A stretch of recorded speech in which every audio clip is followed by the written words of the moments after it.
This week's episode is dedicated to legendary horseman Jimmy Wofford. Jimmy Wofford was a rider, coach, mentor, and friend to so many people and impacted the sport of eventing in ways that are unprecedented. We miss you so much, Jimmy.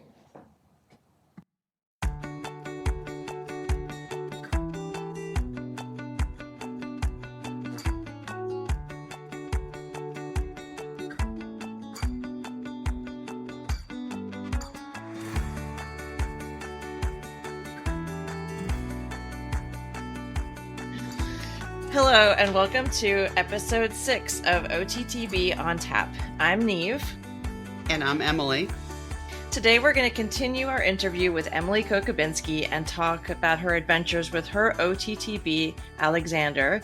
His jockey club name is Smoky Fire for any of you pedigree enthusiasts out there. If you are listening to our podcast for the very first time, you might want to catch up on Emily's backstory a little bit, which is episode 4. So you can just go back and listen and find out how Emily acquired Alex in the first place. We're going to be calling this episode Eventing Long Format, Why You Wanted to Be Sitting on an OTTB. I'm specifically interested in learning more about the old format days of eventing, which was going on while you were competing at the upper levels, right, Emily? Yes, and to be honest, that's all we knew. Eventing really looked a lot different back then in the early 90s and into the early 2000s. For example, currently, for those that maybe are not as familiar with eventing, if you go to a one-day event or one-day horse trial, or even up through the levels, typically the phases are dressage, then you go to show jumping, and from show jumping, you go right out onto cross country. So there's no untacking of your horse or rewarming up or anything like that. It saves quite a bit of time. But back then, even one-day horse trials followed the traditional long format, which was dressage first, then cross country, and then show jumping. So the phases were very distinct and separate. You would, untack, cool off your horse after cross country, and usually have a couple hours before you would then get them ready and go on to show jumping. So even if it was the same day, they were not continuous phases the way that the jumping phases are now. And it really wasn't until the CIC format came out that the order started to shift to cross country last. And I think that was to make it more exciting for spectators to watch cross country in reverse order of standing. The reason that it was done that way was because it was mimicking what the cavalry used as a benchmark for their horses in terms of fitness and discipline and submission and all of that. And so that's kind of where that order comes from, I believe. Yeah. And even when you were just doing a horse trial to qualify for a longer format 3-day event, they followed that order. So yeah. I think it's really interesting now that almost every event follows dressage, then show jumping, and right onto cross country, except for the major 3 days. So I think it's very interesting to watch a big 3-day like Burley or Kentucky, since these horses typically are done after cross country, not being brought out the next day to jog and show jump. Right. There's a section here where it says insert witty commentary. Perfect. Yeah. And also they do a second presentation now as well, right? Did you do a second jog? Yeah. During your long 3 days? Okay. Yeah. There were actually 3 jogs. So there was the first one, like there is today, the day before dressage.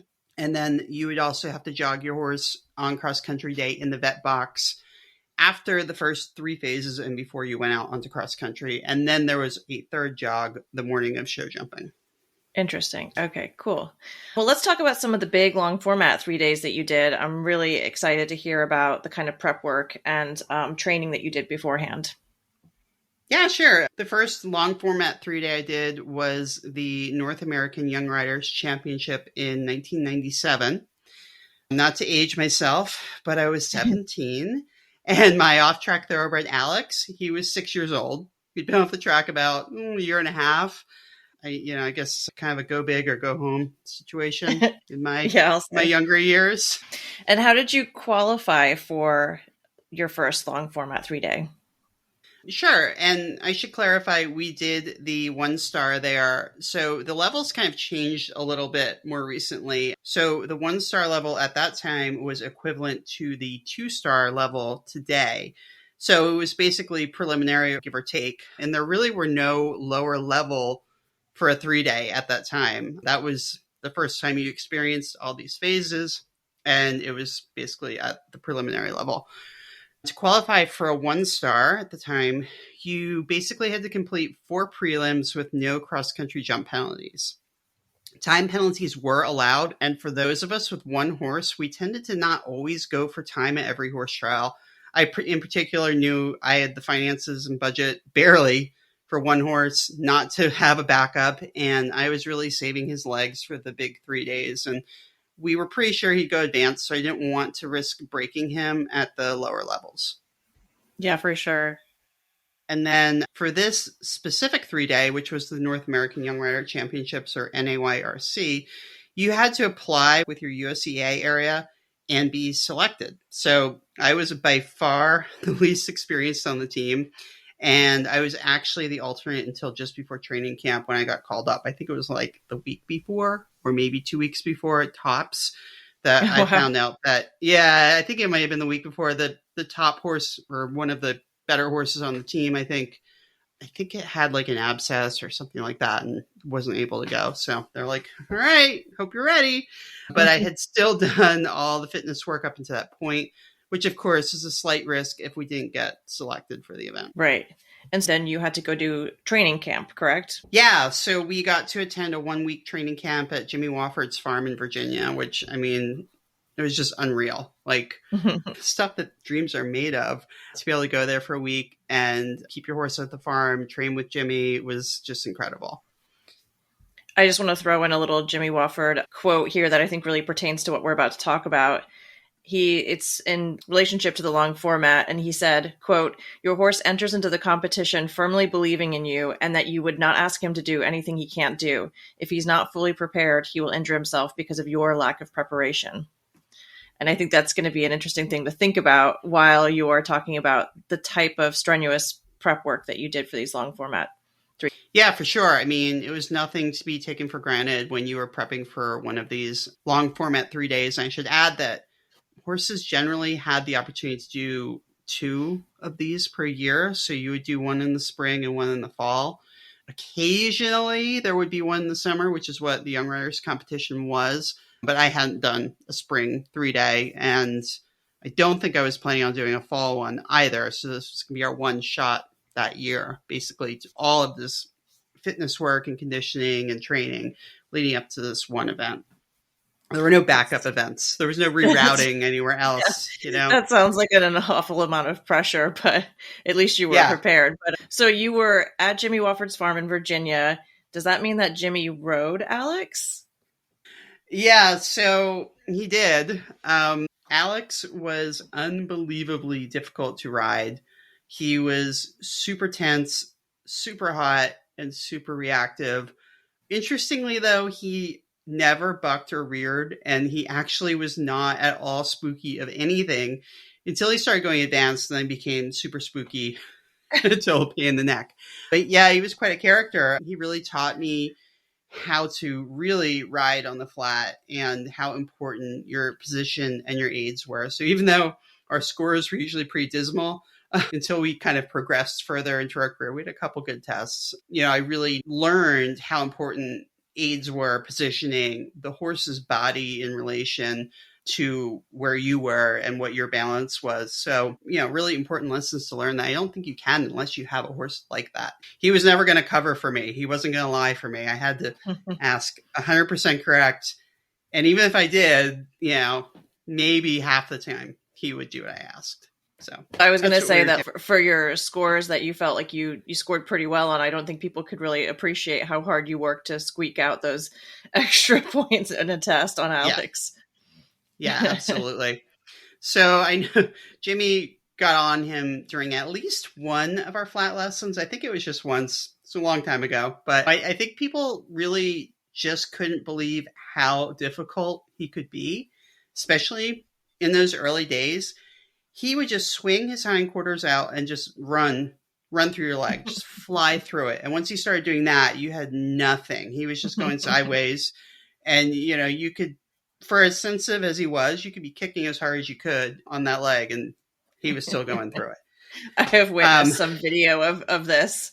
Of you at some point we'll have to get our act together. Yeah, literally, like, and I think our first prelim dressage test, probably that spring. Yeah, I think we almost like went outside of the ropes. Yeah, because he was just like, nope, not doing it. He also, if you watched him in the field, he was the most gorgeous mover you could imagine in a thoroughbred. Though he did have more action than was appreciated in those days. Like, he had hock action, he had knee action, but it was a lot smoother when he was not under saddle. So when he was tense and also flying through your leg, he basically looked like a carriage horse or a carousel horse. That the trot was just going up and down like a sewing machine. I think we got that comment a lot from judges. You know, he needed to go forward, but finding that balance of forward but not running away with you was super hard with him. Yeah. So, and he was big and long. He was big, he was long, and he was really, really freaking strong. I've never ridden a horse as strong as him, but oddly, he didn't have a hard mouth. I know it sounds really crazy. I think sort of like running through your leg, like he could feel everything that was going on, but I think his mind would just not be there to be able to allow him to listen. That sounds kind of crazy, but I actually rode him in a nathe at home just so I could preserve his mouth as best I could and so that I could use a little bit of a stronger bit at an event and get a little bit more of a reaction. Well, and I think that the nathe has remained a pretty tried and true piece of equipment for retraining off the track thoroughbreds these days. Yeah, I probably had like the very first one ever made. Like we had happy mouth bits, but we didn't have anything like that was flexible, but it was still a straight bar. So the one I had was straight, but it could flex in the middle, even though there wasn't an actual joint there. And it was also a loose ring, which I thought was very important for him to not let him like brace his jaw against you. But yeah, that bit at home allowed us to get some of that more softness and forward, but not running away. And I think at times I might have ended up showing in it for dressage at certain events kind of later, much later in our career. When he was a little bit more trained. A little more trained, I would say, you know. That's fair, yeah. And then tell me about Jimmy getting on him. Well, Alex, I guess, was having a tantrum and he was running through the leg. So Jimmy was just like, all right, like, let me see what we're dealing with here. And he got on him. And I'll never forget, he didn't even like bother to adjust the stirrups or anything. He just crossed the stirrups over. I think he just had like a Jeff cap on. He probably had riding pants on. I can't remember that part. But I don't think he was like planning to ride that day or during that lesson, basically. And yeah, he rode him for a bit. And I think after the ride, the consensus was like, hey, you know what? You've made it this far. Let's just follow the plan you've been using for the dressage phase and your regular routine. Because we had a couple of flat schools with Jimmy before we were going to the big event. It wasn't like we had months to do like work and fix his issues. So we were like, okay, you're there. You know what? We're just going to go with it and do the best we can. I think that says a lot about Alex, that he was able to stump the mind and body of Jimmy Wofford. So what was your plan in your regular routine for dressage? So at events, I would take him out a couple hours before dressage, which was super fun when you'd have like an 8 a.m. test, which would mean you'd have to like get there at 6 a.m., right? Or earlier. And I would take him out a couple hours before our dressage test, and we would trot for an hour. And not trotting on the bit, not stretching, not doing any sort of work where I was asking anything of him other than to trot and not canter. It was really torturous because I am a rider that very much likes to kind of direct and help improve what is going on underneath me. So it's hard to just turn all that off and just be like, okay, we're trotting in a straight line. Okay, we're not bending in the right direction. That's fine because we're not even asking you to bend. But my trainer had a theory that horses like him, and maybe all horses, I don't know, but definitely off-track thoroughbreds, especially hot ones, had a very limited kind of like clock, alarm clock maybe, a limited amount of time that they could mentally and physically perform dressage work And what this did was it got his mind right without taxing the muscles he'd need for the test. And he wouldn't get angry at me because I hadn't been prodding him to get off my leg, prodding him to fix his straightness or anything like that. But it was incredibly boring. I mean, we didn't even have, remember iPods? Probably a lot of our listeners have never had an iPod. They weren't even invented yet. I think what about a Discman? I had a Discman. I cannot ride with a Discman. You can ride with that, right? You have to keep it level. Now we're really aging ourselves. Yeah. I don't think I had a Walkman because maybe that would have worked. But anyway, there's no music. There's no entertainment. You're just trotting super fast on a nearly out of control horse, careening around for an hour. It's a very long time. I'm sure that got some looks from people around you. Probably. Yeah, I mean, it did work. So he would get untacked and he'd rest for an hour. And then he'd get tacked up, do a quick warm up, and then we'd go right in the ring. I occasionally had trouble actually then riding him in the ring because he'd be a different horse. He'd actually be rideable. And it's not like this is something I had the time or energy or anything to do like at home as like a training process because I had way too much work to do, especially later when I became a working student and started riding professionally. I mean, I would be doing hour trot sets on four horses a day, plus other training rides, stalls to muck, horses to tack up, all that stuff. So this was a thing we did at competitions. And so how'd the rest of training camp go? It was a dream, like spend a week at a gorgeous farm in Virginia, hunt country, basically with someone that you've idolized your entire life. And then you're also surrounded by the best young riders in the country. I mean, it was so much fun. I don't recall cross-country schooling while we were there. I think so close to the event, we probably didn't want to risk it. And I think Jimmy was of the mind of, you've qualified, you've gotten here. So we certainly did show jump practice, and we did gallop up some enormous giant hill for our last conditioning gallop before the event. Do you remember any of the riders that were competing, the young riders? Yeah, so in the 1-star, I was on a team with Sarah Kosemplik, and then the other 2 riders were Jenny Hanlon and Kelsey Welch. And then on the 2-star team was Buck and Nancy Davidson. And I can't remember who else was on the 2-star team, to be honest. I'd have to look it up. You have to aisle out of current names. Yeah, a lot of people that have gone on to be very, very successful in their riding careers. So it was a blast. It was really fun.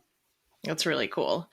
And you talked a little bit about the conditioning that you would do before your other events. What was the conditioning and the work leading up to the big 3 days? Yeah, so generally when we were in the full competition year and I was working at this full time, our horses would have Mondays off because oftentimes you'd be competing over the weekend. So it just made it easier on the schedule that every Monday the horses get off, and that would give us a little break too. They would gallop. I think it depended on the horse and maybe like their breeding, but they would gallop every 4 days and sometimes every 5 days. It depended sort of what you were prepping for and what the horse was like. If it was a warm blood, it would probably be every 4 days. Alex might have been every 5 days. Or we would start with every 5 days galloping and then probably bump it up to every 4 days and then maybe back off a little bit right before the big event. And then in between those days, we usually jumped probably once a week, and we also did dressage schools. And then they were usually pretty quick, like 20, 30 minutes maybe. And then you would go out and trot. So the total time that the horse was being ridden and fully working would end up being at least an hour. And if they didn't do any flat work that day, they would go out and trot for an hour and do 10 minutes of cantering. And they weren't sets. They were just 10 minutes of slow cantering when the horses were at the advanced level. And it really built your fitness, let me tell you. 10 minutes is a very long time. At one point, I was doing this on 4 horses a day, plus, all the other stuff. Speaking of rider fitness, I used to attempt to get off Alex and run next to him at the trot, but that was usually disastrous because I am not a runner. But I did try. It was really fun in Florida when I'd be trying to do it down there and, trying to run the sand next to your horse. It doesn't work very well. I was actually reading a funny story. I think Jimmy actually talks about it in his book where he was at an event and he got off to run next to his horse. and he was in front of a bunch of very good-looking, big-name female riders from the time. I think one of them was Dawn and Sharp was there, and he's running and he's looking at them and they're looking at him, and he tripped, fell down face first, and lost his horse. And he's like, and I knew I had no chance of catching that horse until like next week. He's like, I learned never to do that again. So I can't imagine what it's like trotting next to a 3-day fit horse. No, it's impossible. Well, at least for me. Then, I would have gotten off. I'd usually be alone, like in the middle of the woods or something, and trying to climb on this 17-amp beast that, he wouldn't stand still ever. Like on a good day, he wouldn't stand still if someone was holding him. And then I'm in the woods trying to like climb back on him, super idea. We knew all the trails around all the big events on the East Coast. I remember one time I was out doing trots alone on some back roads in Georgia, and I got chased by a pack of wild dogs. It was super fun. Oh my God. It was actually terrifying. I think I was on Alex and he just bolted because it was literally a pack of wild dogs. And it was like a do not fall off situation because A, you're never finding your horse again, and B, then you're going to be ripped apart by wild dogs. So yeah. Right. It's a lose-lose situation. Continue on about gallop days. Depending where we were in the country, we would try to find a hill. And in Florida, that was tough, but somehow I have found some sort of secret hill in the middle of the Ocala National Forest. Don't ask me where or how, but yeah, I would also go off and gallop like forfeit advanced horses by myself every 4 to 5 days. I did like gallop days because they were a lot shorter though than 4 hours of trotting. So you basically trotted out there, did your gallop, and then you came back and you were done. And that was a relief sometimes. Didn't you tell me once that your trainer Michael once galloped Alex for you? Yeah. Alex was not only impossible to ride on the flat, he was really difficult to gallop. He was so good on cross country at a competition, but everywhere else he was impossible. He made it worth it, but I usually had to gallop him in a standing martingale. And then I think eventually I progressed to like a standing martingale and draw reins just to keep him from hitting me in the face with the top of his head. He just was wild. And, he didn't do that. He threw his head around on cross country, but not to this level. So funny story. The reason that Michael was riding him was because we thought I broke my foot. His top advanced horse at the time got spooked by a peacock that was walking around a car looking at its reflection. And I was leading him into the field.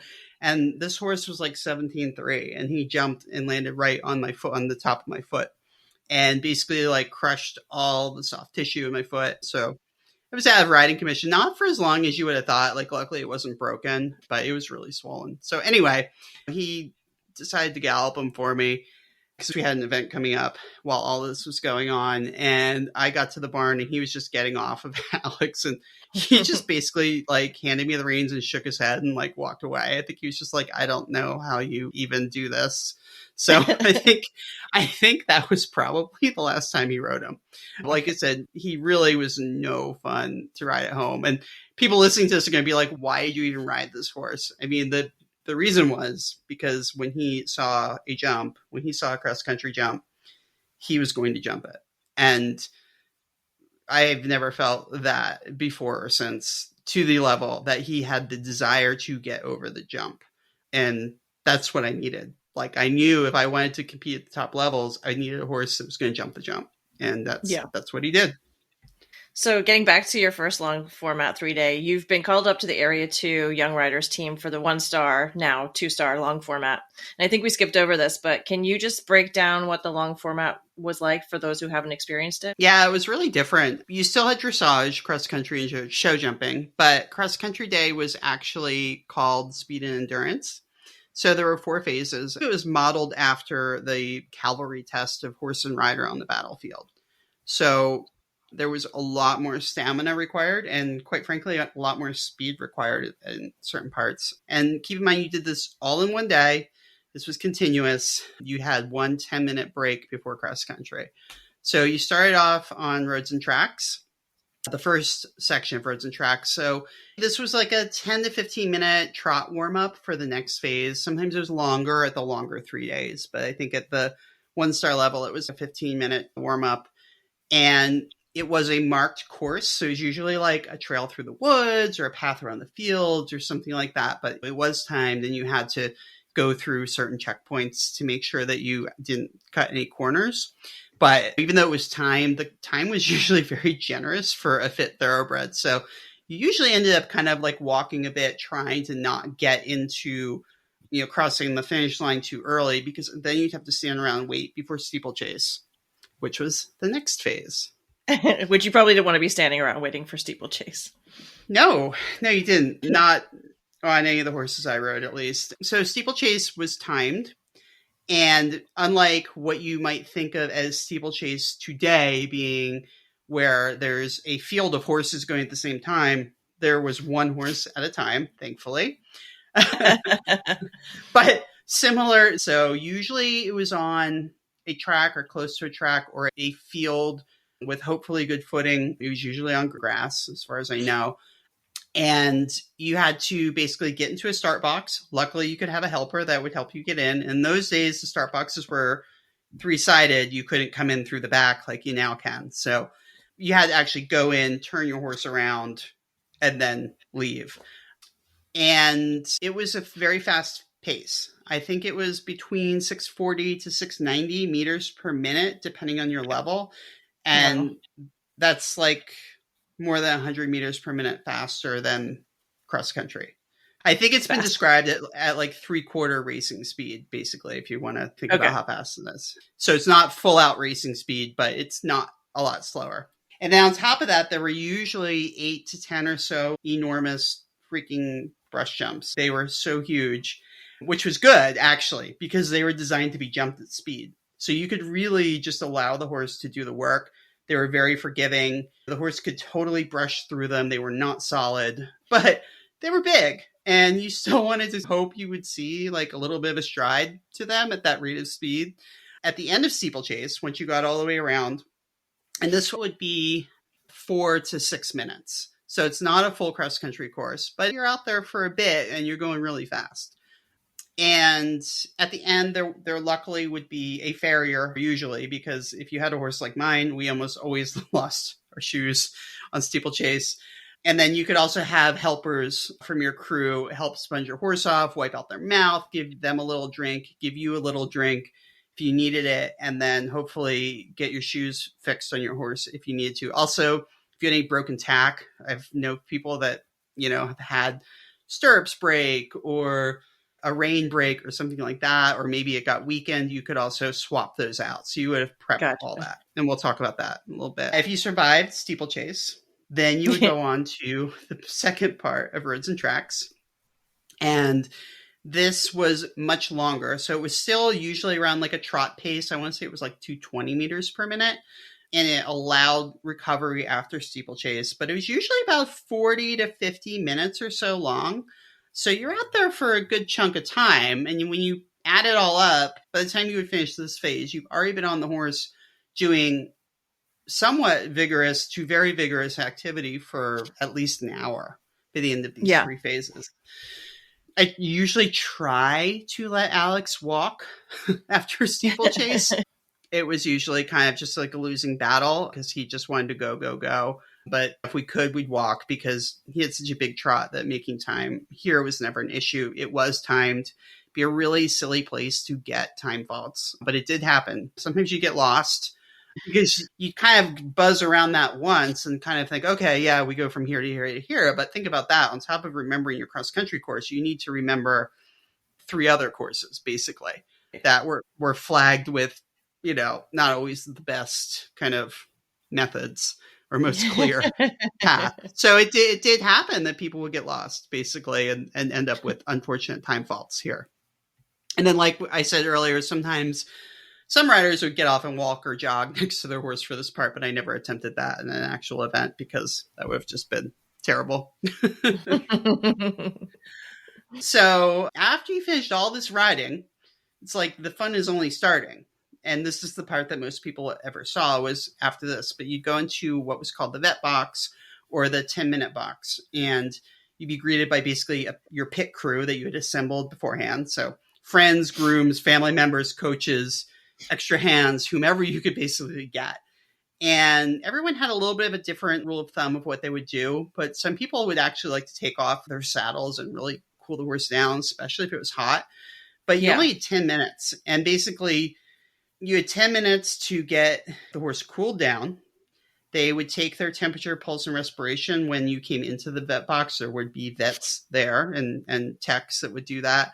They would take that again before you'd be cleared to go out on cross country. So basically that the horse had recovered enough. They would also jog the horse. So you're doing all of this stuff in 10 minutes, which could get pretty stressful and pretty hectic.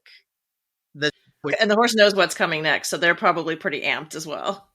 Yeah, I think there are some pretty amped horses. And the poor vets and people that would be trying to take their temperatures when they're, super high and super fit, it was tough. You really had to have good handlers in there, people you trusted, people that would make the right decisions and get the job done. So probably an undervalued part of it would be assembling the right people to help you at that moment.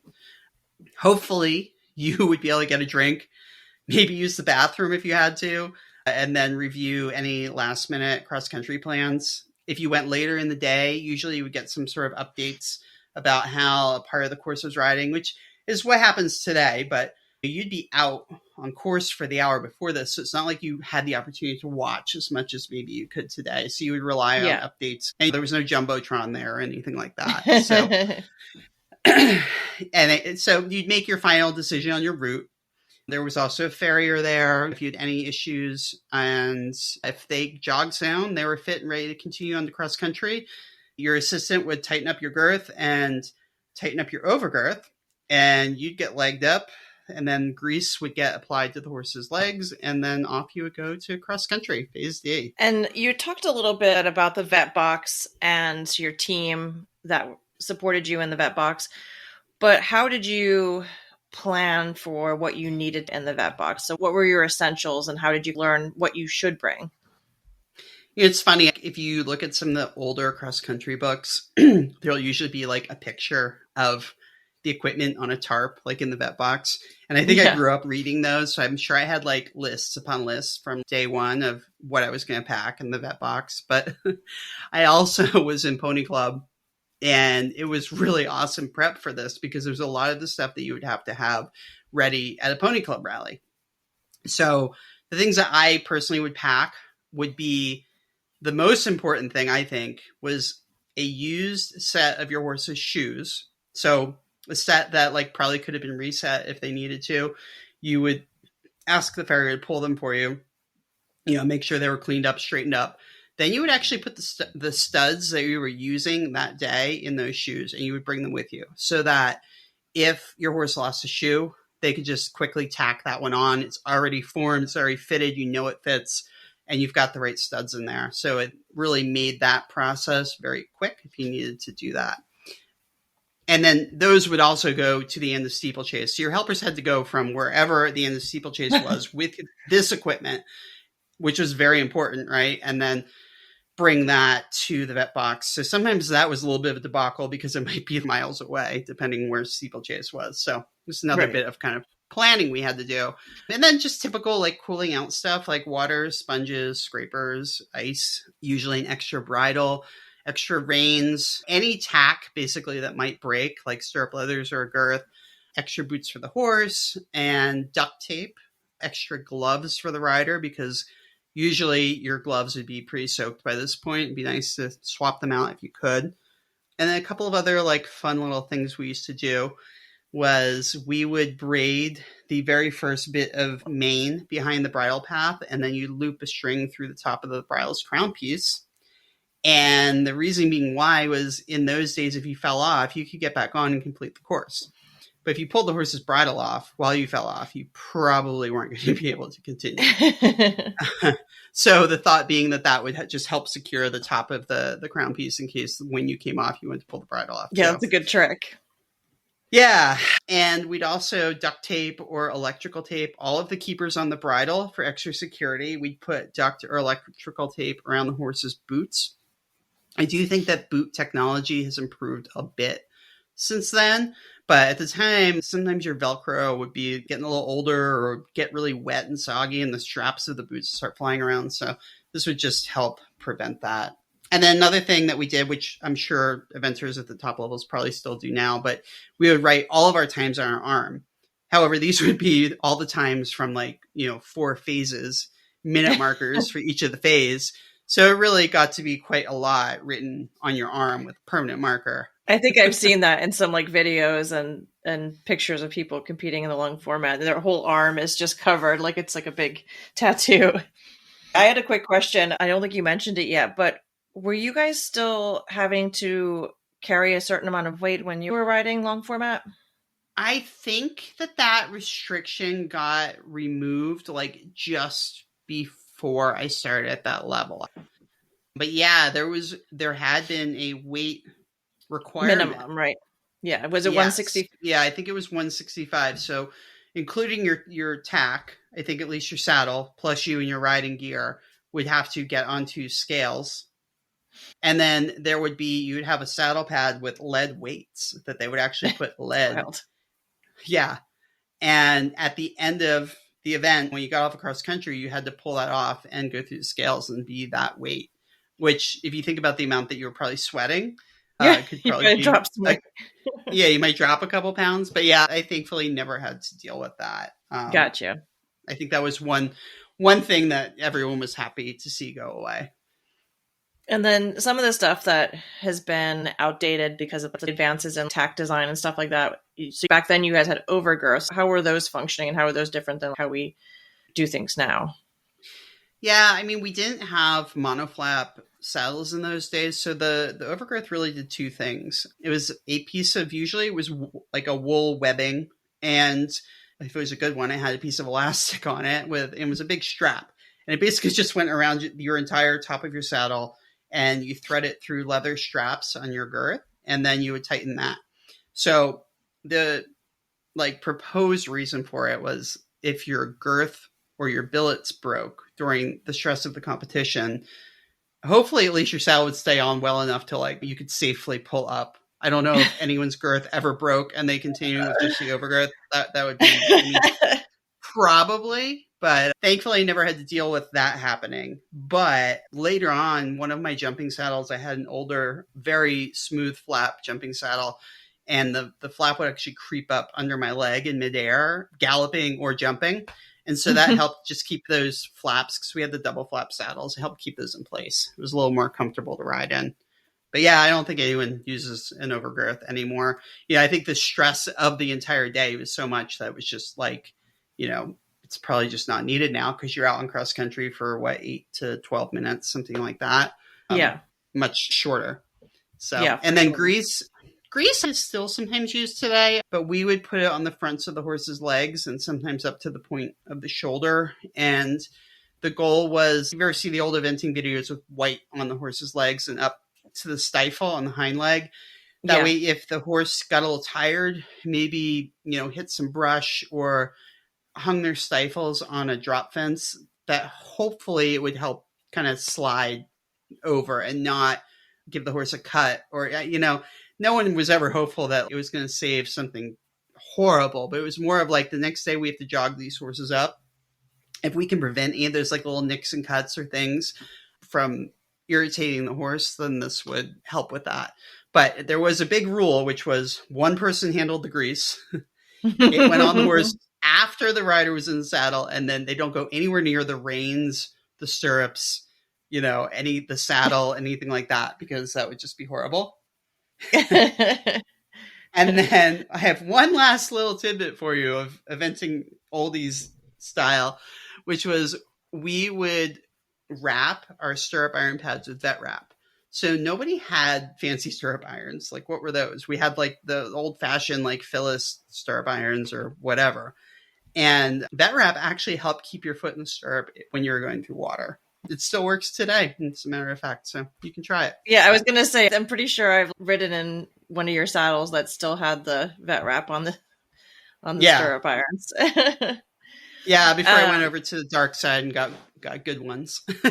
So on to phase 4, or cross country phase, the most fun phase.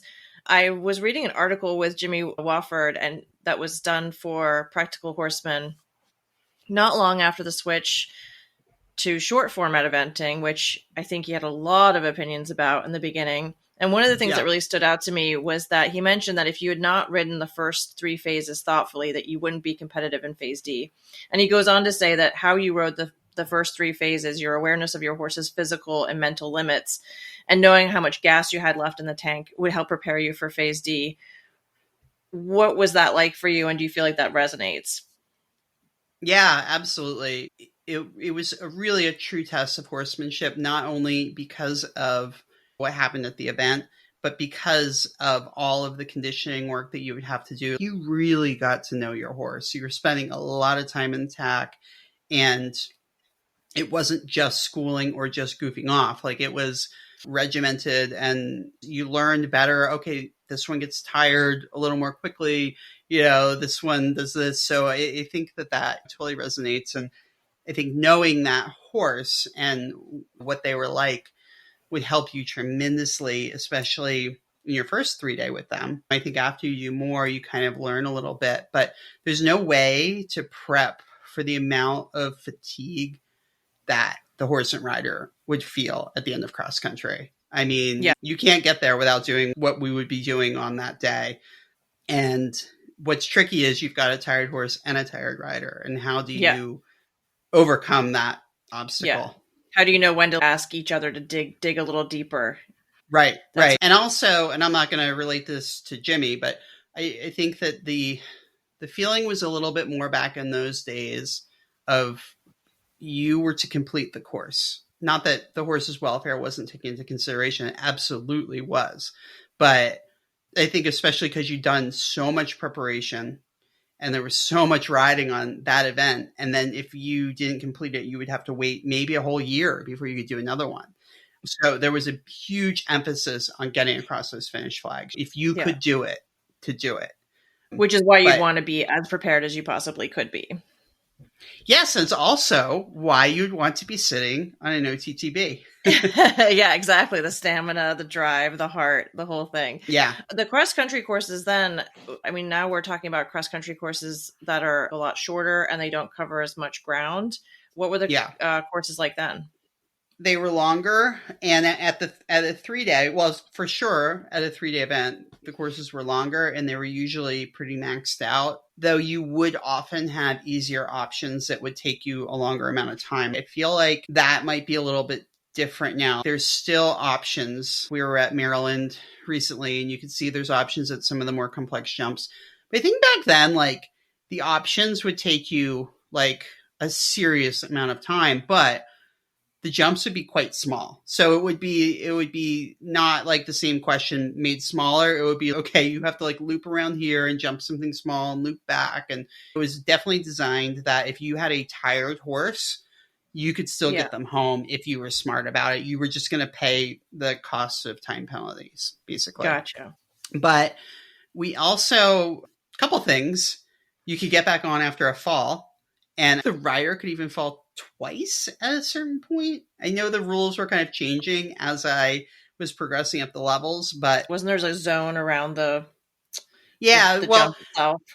Yeah, so there were two things. One, we had penalty zones. I can't remember exactly when they got taken away, but I'm pretty certain we still had them when I did my first 3-day. And so this would be a rectangular area in front of and behind the jump. And let's call it, I don't know, 30 feet in front of and behind. I'm making that up, but just to give you kind of a visual. So between the flags and 30 feet in front and 30 feet behind, you had to be on the horse. Okay. Horse had to be on its feet, and anything that happened in that area, you'd be penalized for. So if the horse stopped, if you circled, cross your tracks, anything like that, if you presented to the jump, that's how you would get penalties. If you fell off, that's how you would get penalties. Now, if you were able to hang on, if you got unseated on a jump and you were able to kind of hang on and get your horse outside of the penalty zone, you could get off and then get back on and you would not be penalized. So totally different than what there is today. Yeah. I think there's some really good old videos of Lucinda Green from just that clinging on, Burley, like clinging on and like trying to like cluck to her horse because her horse was being a good boy and he stopped and she was like, no, come on, I need you to go 2 more feet. So yeah, that was definitely a big difference back in the day. And, you know, like we were talking about the fatigue, it was tough. You get tired, your horse would get tired, and you're not used to that. So, and the horse isn't used to that. So there's only really one way to learn how to gut that out. And that is to just do it and push yourself and, you know, find that next level of, okay, I can do this. We're on jump 20. I've got 6 more jumps to go. I can hold it together and I can do this. Yeah. And since thoroughbreds have always been bred for endurance and galloping at high speeds, and it's just hundreds of years of that, do you feel like during the long format days that they had an edge over other breeds? Yeah, I mean, absolutely. I think at that time, a lot of Irish horses were really successful as well, but I will bet that they also had a lot of thoroughbred blood. Another thing I think that happened around this time is that the weighting of the scoring for dressage got more important. And so then we started to see some more super fancy, heavier horses that were really good in dressage, but they could not get around the cross country, or they'd have time faults, or they'd have a stop, or they wouldn't have the stamina to come back on the 3rd day and show jump clean. So even though they might post a really good score in the dressage, the thoroughbred, even if they were 20 points lower, had a real easy way to climb the leaderboard in those days because of the speed and endurance. I think the other advantage of an OTTB pair, they get so fit at an early age. And I believe this was something that I read that Bruce Davidson said a million years ago, but that once they've been that fit at a super early age, it's generally easier to keep them fit and get them fit again throughout their career. So unlike a warm blood or a draft cross that hasn't ever been racing fit, it's more easy to kind of get back to that level on an OTTB. And with that emphasis on speed and endurance and bravery, you could really make some serious moves up the leaderboard. I was also reading an article that talked a little bit about the span of a year, and say you had 2 big events that you were gearing towards. The time that you started to bring the horse back into work, prepare for an event, and the recovery period created a mentally more prepared horse. And I think it's a very interesting thing to think about versus the kind of eventing that's happening now, where the horses are competing every other weekend and they're just competing year round. I wonder how much of the old style of training the horses really plays into creating a mentally tough horse as well. Yeah, it's a big difference how the horse show calendar looks these days. I mean, you could not go to Florida and prep your horse at home and get them fit, and there would be a couple of lead-up events before whatever the major 3-day event was in the spring. So you could still do it. You did not have to go south. It was hard, especially if you didn't have an indoor. I mean, you needed to build that resistance and that tolerance and get through the bad weather, doing your trots in snowbanks and things like that. Definitely did plenty of that. But I think having that break after we would do a big 3-day with the horses, they would get a minimum of a month off. And I know there was some riders and trainers would maybe hack the horses during this time or kind of let them down a little more gradually, but we always just turned them out and let them be horses. I think that was really good for them to have that mental break of not being in training year round. So they got a month, 6 weeks, depending on what was coming up next for them. And then you would start kind of slowly bringing them back into work and starting your slow conditioning work. So maybe you go out and walk for 45 minutes and trot for 10 minutes, something like that. Though with my horse, I found he was always ready to jump right back into work. Right. I was going to say, if you need a little inspiration on what it's like to have a horse that was kind of like Alex and what it's like bringing them back into work after a long winter break, just follow Laura Collette's Instagram page where she shows videos of jumping London 52 after he's had a long vacation. Yeah, I think I've seen a couple of those. They're pretty eye-opening. And then once they get to that level, I think the best horses have a little bit of an edge and they're a little cocky. So they're kind of going to give it to you and be like, okay, well, let's see. Okay. See what we can do. And just showing that, they're happy and they're excited. I mean, these horses They're excited really to be back at work. Yeah. They love their jobs and they love jumping. They would not do it if, you can't force a horse around a cross country course. I mean, you just can't after a certain level. It's not going to happen. Especially, at that level. Well, getting back to your first long format 3-day. So you survived the training camp with Jimmy. You're ready to go to your event. And where was your first long format held? So it was in Illinois. It was the North American Young Rider Championships, and I think it was held at Temple Farms in Illinois. They also had Lipizzaners there, which was really cool. And I think that the dressage ring that I competed in was actually their performance ring at the farm, which was pretty fun. It's really cool. Kind of a neat experience. Yeah, always fascinated by that.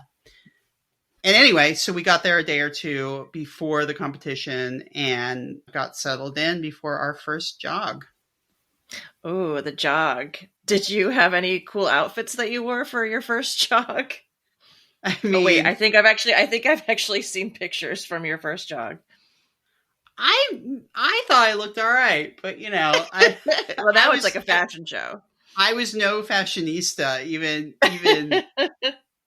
the best of times, pants didn't come in long lengths at that time. So I wore a lot of, high waters. But honestly, I think I was really so busy with everything else. I didn't really pay attention to what we were supposed to wear for jogs until I'd be like, oh no, I have no nice clothes. What am I going to do? But anyway, for this, we were on a team. So we all wore similar outfits and we all wore, I think, a white polo or a white shirt, and then we had to wear either khaki pants or a khaki skirt. So I actually wore a khaki skirt. Oh, a khaki skirt. Okay, we're going to have to dig up that picture. Yeah, I've got it somewhere. But yeah, it was pretty uneventful, really. I don't know what all the hijinks are about these days. I don't recall all that. I mean, my horse was pretty hyped up for things, but we went in, jogged. We had been instructed how to properly trot the horses up. So you would present them, square them up for the judges to look at, walk off.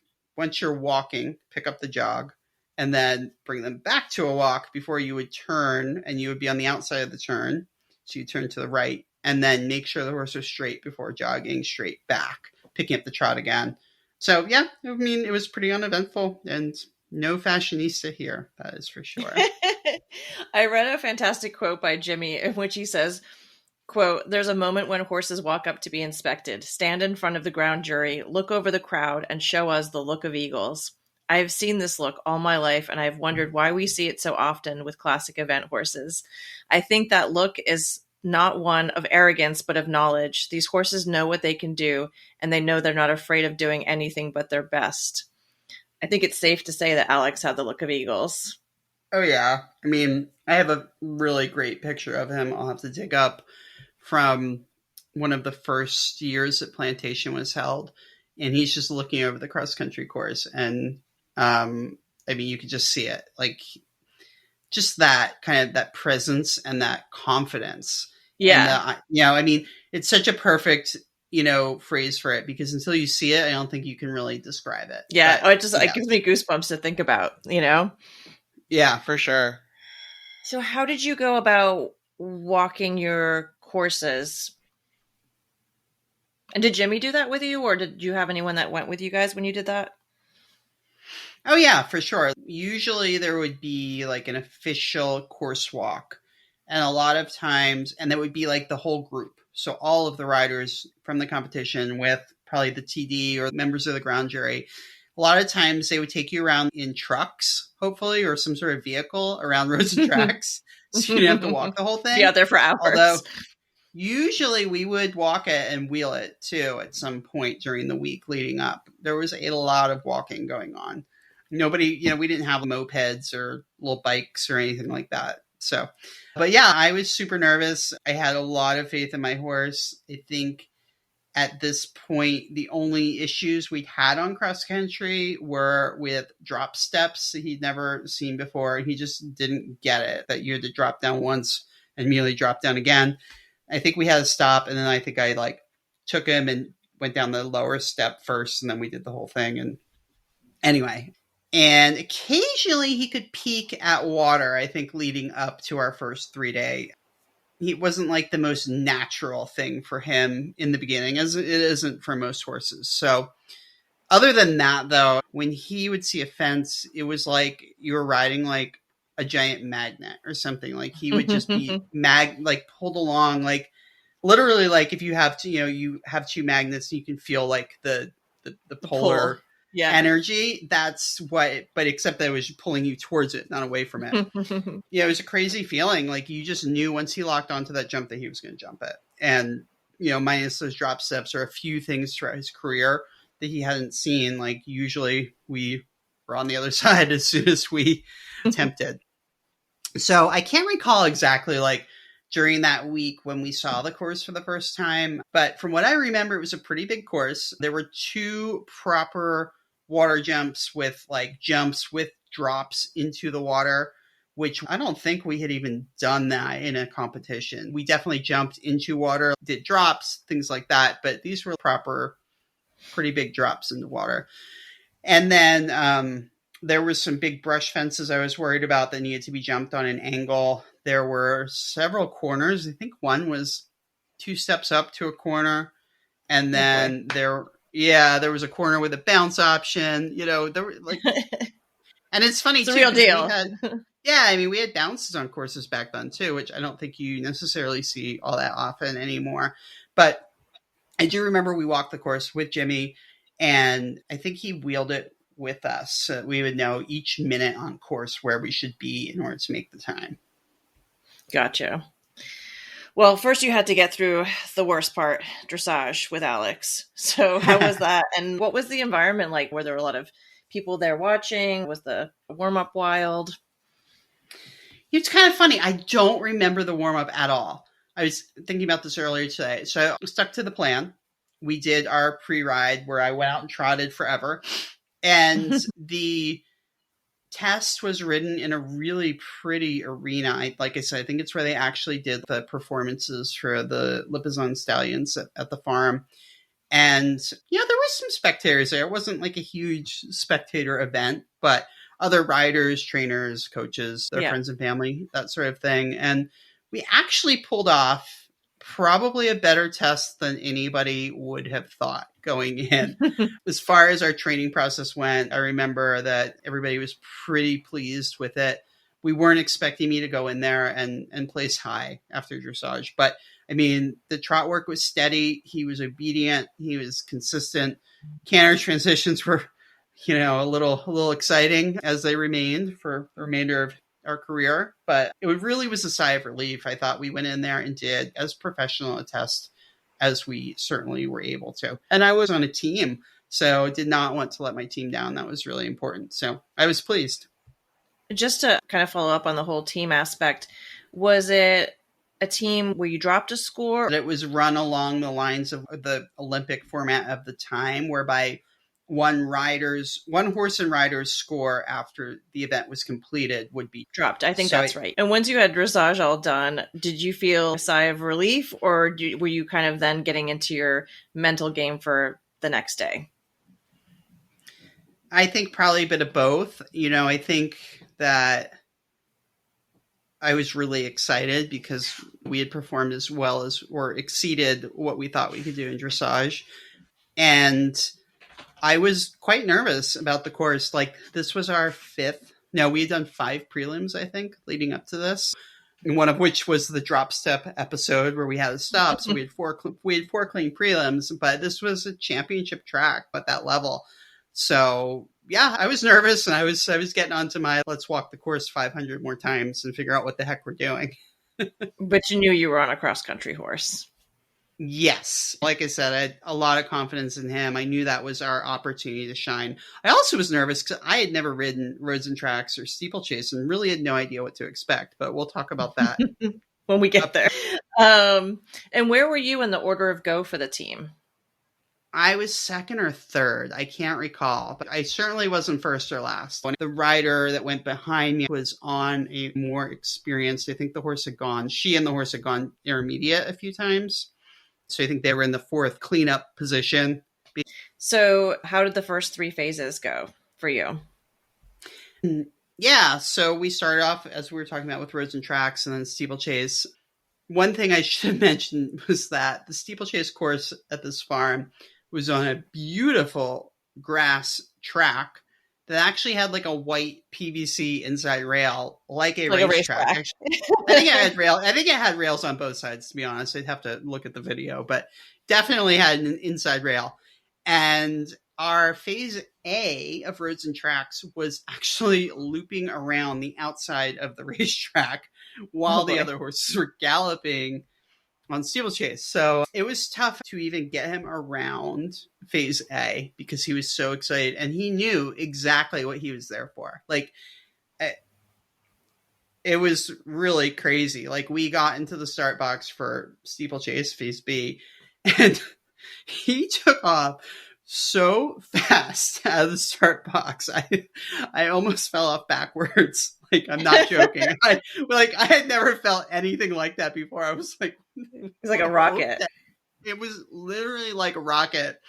And from there, I was pretty much like, okay. Going. I guess I just need to steer and sit as still as possible and stay balanced and try to keep him as balanced as I can and just let him do his job.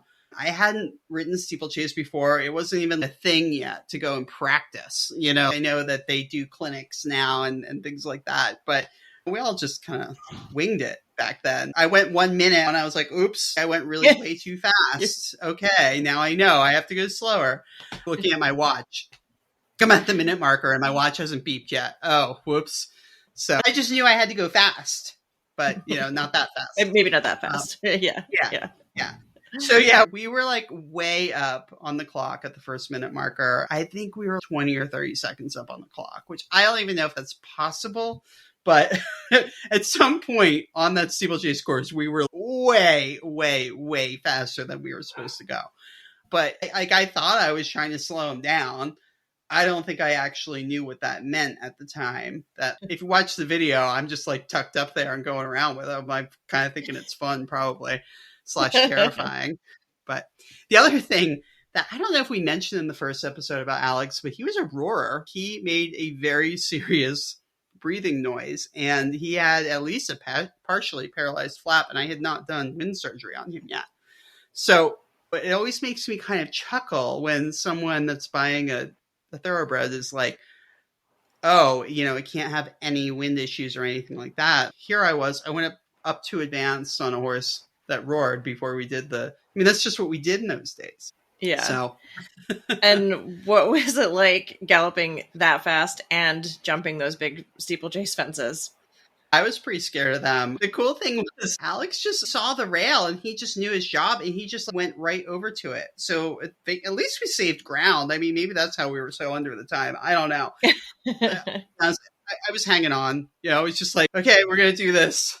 And then, like I said, I was trying to slow him down, but my coach, Michael, watched the video later and was like, if you were trying to slow him down, you should have been leaning backwards, trying to like rip his teeth out, because I don't see that at all. And you're basically going at warp speed and there, you can never do this.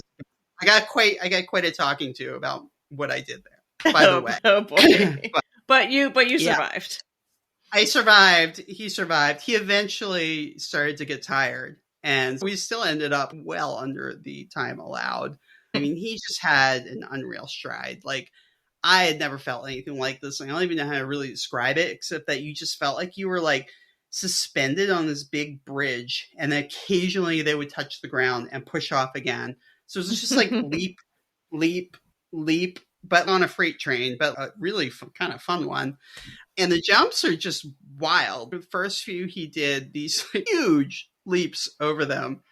And I think by the end, he figured out that he could actually touch the brush a little. That's the other thing, is they had to learn that they could brush through these fences and they didn't have to do these huge leaps over them. But yeah, it was quite an experience. And then you had your second part of roads and tracks, and then on to the vet box and cross country. Yes, I don't really remember too much from the second part. I think I was just fighting with him the whole time to try to get him to slow down, probably. That's how that went. That phase was never super fun with him or other horses that I rode. It's tough sometimes when they're that hyped up and you just want them to chill and just recover and whatnot. So anyway, we came into the vet box next, or the 10-minute box like we were talking about before. My mom and Anne, the woman I worked for at the time, great friend throughout my life, they had driven out and they were there to help, which was just amazing. I remember Jimmy going over the course plan with me. I think the plan was still to take all the direct routes. And I also remember him walking over to Alex without saying a word. He just took my reins and moved them from the second ring of my 3-ring bit down to the lowest ring of my 3-ring bit to basically give me more control. And I think I started to protest because I had never ridden him with my reins, the more like severe level of it. And he just silenced me with a look. I guess word got back about our performance on steeplechase, and he wanted to make sure I didn't get run off with again. That's amazing. And so it must have felt like a whirlwind in the vet box your first time. Like, what was that like? Oh, I mean, 10 minutes goes by like that. Vets come over, you talk to your coach. We cool the horse down as much as we can. You get a quick drink and they jog your horse. You get a leg up and off you go. I mean, it's so fast, not too much time to think other than just focus on your plan, run through your minute markers, maybe think through if there are any combinations. You also had to know what the long routes would be in case you had trouble. Mm-hmm. But hopefully you had committed all that to memory before now, and it's just focus time. Yeah. And was there anything special that you did on the day of cross country to help you prepare? Maybe not in the vet box, but like before you even started out? Yeah, I'm not sure when in my time riding these levels I started doing this. I think it was probably around this time. But I would find a quiet spot somehow for 5 to 10 minutes, usually on the morning of cross country. And I would literally close my eyes and visualize us jumping successfully around the course, starting with the first jump. And that gave me a lot of confidence. You know, it was like I'd already done it. But if I couldn't visualize us getting over a specific jump, then I would have to think long and hard about why, and then consider alternating my plan if I just could not visualize it. So it was a very important process for me. And I think it helped me kind of work out mentally, that I knew the course, I know the alternate routes, but also that you can do this. You can actually do this because it's pretty scary. Yeah, for sure. I think a lot of sports psychologists would really like your technique of doing that. So and I didn't learn that from anybody. I just started doing it somehow. But yeah, I think that's probably a recommended technique now. Yeah, for sure. Were there any jumps on the course that you remember specifically worrying about? I mean, all of them, but I do remember a couple of combinations early on the course. I feel like it was jump 3 and 4 or 4 and 5 or A and B, whatever it was. There were 2 huge brush fences and they were set on a pretty severe angle. And it was kind of a bit of a half stride, if I recall correctly. So you had to really, really know your line between the 2 jumps. They're both on quite an angle. And then you also have to make sure you hit your stride perfectly and your perfect distance basically to take off. So we really hadn't done anything like that before. But we got to the first jump on this perfect forward stride up to the base, but still forward. And he just ate it up. And we got the better of the 2 striding combinations there and really rode beautifully. So that gave me a lot of confidence. And then I remember being concerned about the 2 water jumps. So the first one was a table with a 90-degree left turn to a solid jump with a drop into water. And like I said earlier, I don't think we'd actually done one of those on course yet. So I still have the old VHS tape. And I gave him this big wallop before the jump that he probably did not need, because then he just basically jumped halfway into the water jump and he just powered through it. The second water jump on course had a bigger drop. And I remember he jumped in so big, and probably because I'd probably walloped him again because I hadn't learned my lesson the first time. And I got pitched forward on landing, and he locked onto the 2 stars. So the level above me, there was a skinny jump in the water. And luckily I got my reins and my seat organized in time to pull him off of that. And then I think we had a jump maybe on the other side of the water or a couple strides out of the water. And we were able to get through that part too. So did you guys end up going clear? Sadly, no. I had a really, really dumb run out at a right-handed corner, which was off a left-hand curve. So I learned a very, very important lesson about my horse right then and there. And I think about riding all horses, but he had a tendency to pop that right shoulder. And if he was going to drift in the air over a jump, he'd drift to the right. And so when you're turning left and you have a jump that's a corner that's inviting the right run out, he popped that shoulder. He never locked onto the corner, and he just went around it. And I was like in shock because he had always jumped everything, right? And we circled back, and I jumped the alternate route, which was bounce, and just carried on. I was really disappointed though, but I knew that I had to carry forward for the team that I was on and keep going and go quickly and, get around the rest of the course. But I was super proud of my horse overall. To be 6 years old, a year and a half off the track, it was just incredible. He cooled out super quickly, was basically a crazy monster to lead back to the barn, literally like he had done no work at all. And he's ready to go around again. Well, that's back to why you want to be on an OTTB, right? Yeah, definitely. I mean, he could have used like an ounce of chill, maybe, or 2 ounces of chill, but he did get tired. He did get tired at the end of the course. And that was, like we talked about earlier, learning how to deal with that fatigue was very important in this. And his recovery afterwards was just amazingly quick. And so at the end of cross country day, how was the team doing?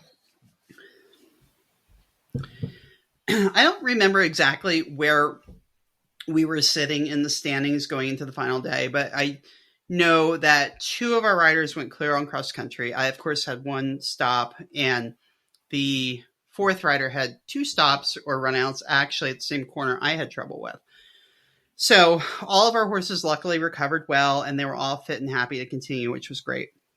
We all got through the final jog without issue, and we were on to show jumping. And my show jumping round was okay. I had 1 unfortunate rail at the second to last or the last jump. Otherwise, we would have been clear. But our team actually ended up in second place. We earned the silver medal. And that was just such an unforgettable experience. And I got to be on the podium and get a medal and all that good stuff. So, I was so thankful to get through my first 3-day with a completion. And then not only that, but winning an award was pretty amazing. So my horse was fit and sound and happy and ready for a break and then to go on to the next. And were there a lot of other thoroughbreds that were competing at the Young Riders that year? That's a great question. Our team had almost all thoroughbreds. So yeah, it was definitely more common, and especially for young riders, because at that time, again, I think the sport was a lot different, and it wasn't like a young rider gets a schoolmaster to compete. These were usually horses that we made up ourselves. And when you're that age, a lot of times you don't have a ton of money. So you're looking for something of a less expensive option. So yeah, there were a lot of thoroughbreds there. That's really cool. Well, Emily, thank you so much for sharing your story with us about taking your OTTB Alex to both of your first long format CCI 1-stars. Stay tuned for future installments where we follow Emily and Alex along their journey to the advanced level of eventing. Coming up on our next episode, we're going to be interviewing Sally Cousins, who is a local rider to us and a living legend. And we're going to pick her brain about some of the OTTBs that made her career so special, and just pick her brain about thoroughbreds in general. As always, we would love to hear from you. So please follow us and feel free to reach out on social media. On Instagram, it's OTTB_on_tap. Our email is ottbontap@gmail.com. And you can find us on Facebook and our website at OTTB Market and OTTBmarket.com. And if you like what you heard in this episode, we now have a YouTube channel. Just go over there and search for OTTB on Tap to view videos and content related to our podcast episodes. And if you head on over there today, you'll see videos of Emily and Alex competing at the North American Young Riders Championships. So until next time, bye!